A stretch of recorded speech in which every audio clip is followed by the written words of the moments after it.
dan doa kita mintakan kepada Ustaz Hidayatullah, kepada Habib Mustafa Ridwan kami persilahkan. Assalamualaikum warahmatullahi wabarakatuh.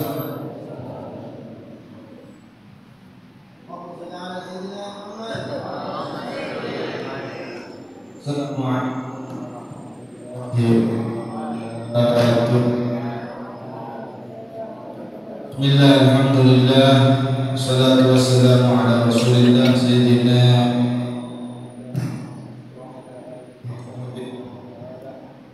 wala hawla wala quwwata illa billah. Wa subhanaka la ilma lana illa ma 'allamtana innaka antal alimul hakim. Qala rabbi shrah li sadri wa yassir li amri wa hlul 'uqdatam min lisani yafqahu qawli. Hadirin wal hadirat jamaah salat tarawih yang sama-sama dirahmati oleh Allah Subhanahu wa taala. Kembali kita bersyukur kepada Allah, malam 14 ini kita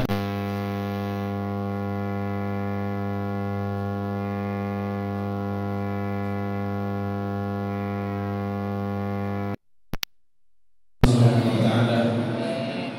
Mudah-mudahan puasa kita diterima oleh Allah dan segala amal ibadah kita di bulan Ramadan diterima oleh Allah Subhanahu wa taala. Amin Allahumma.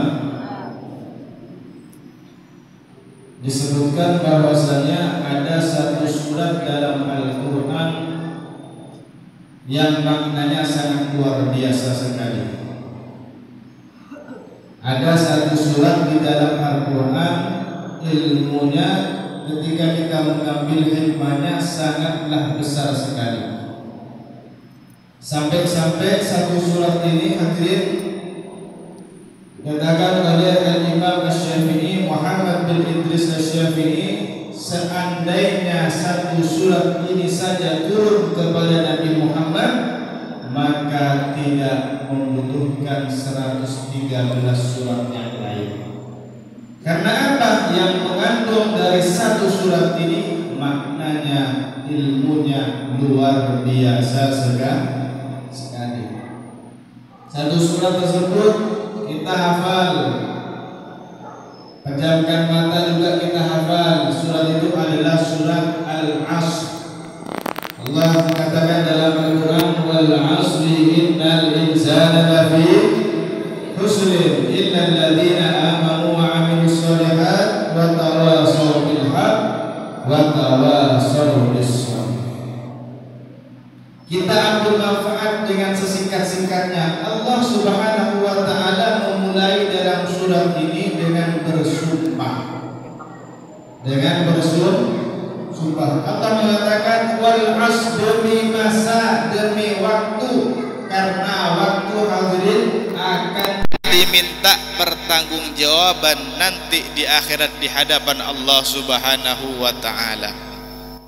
Kalau kita isi Pak waktu kita di dunia di bulan Ramadan dengan salat tarawih, dengan salat witir, dengan tadarus Al-Qur'an, dengan bersedekah, dengan ibadah-ibadah yang lain, maka nanti waktu tersebut yang kita gunakan untuk ibadah akan membuat kita dimasukkan ke surganya Allah Subhanahu wa taala.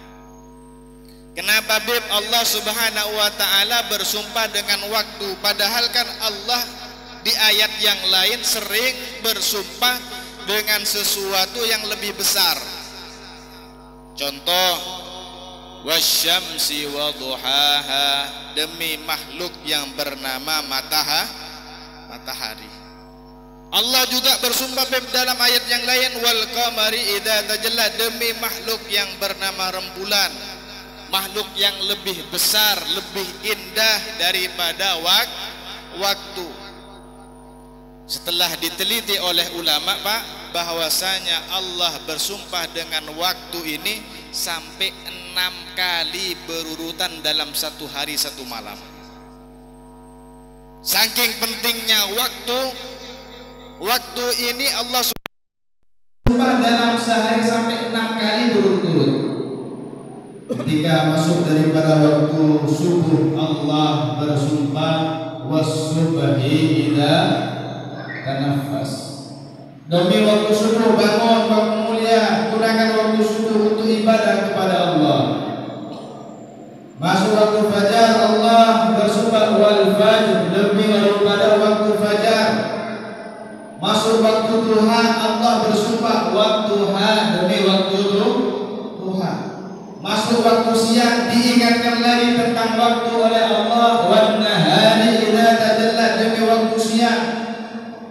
Sore Allah mengingatkan lagi wal asr, artinya selain daripada demi waktu petang, demi waktu asar, sampai malam hari. Hadirin yang dimuliakan oleh Allah Subhanahu wa taala, Allah masih bersumpah mengingatkan kita dengan waktu wal laili idza saja wal laili idza yaghsha, demi waktu malam, karena waktu ini akan diminta pertanggungjawaban nanti di hadapan Allah Subhanahu wa taala. Mudah-mudahan kita bisa menggunakan waktu-waktu kita di bulan Ramadan dengan beribadah kepada Allah Subhanahu wa taala. Amin. Allahumma. Al-Habib Abdullah bin Ali bin Muhammad Al-Haddad, beliau mengatakan kullu nafasin min anfasika jawharatun la qimata lah.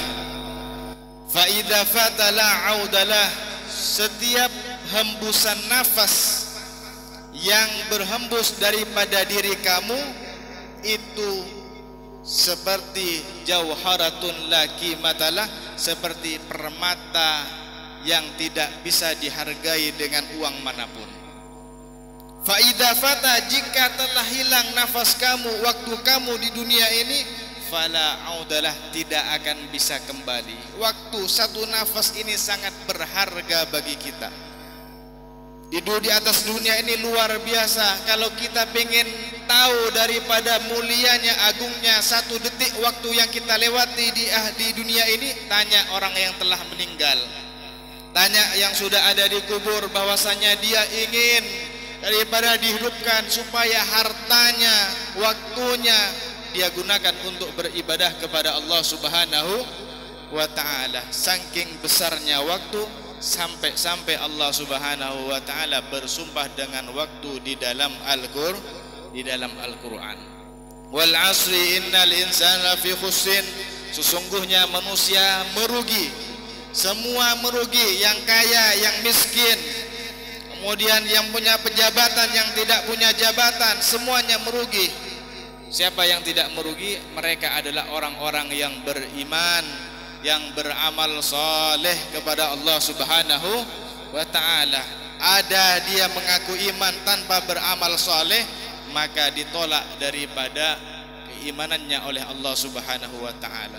Setelah kita iman, yakin kepada Allah, tiada Tuhan selain Allah dan Nabi Muhammad, maka kita melaksanakan amal soleh. Salat 5 waktu kita laksanakan, puasa Ramadan kita laksanakan, dan kita menjauhi daripada segala bentuk maksiat kepada Allah Subhanahu wa taala. Terakhir ayat ini hadirin, singkatnya adalah ditutup dengan wa tawasau bil haq wa tawasau bis sabr.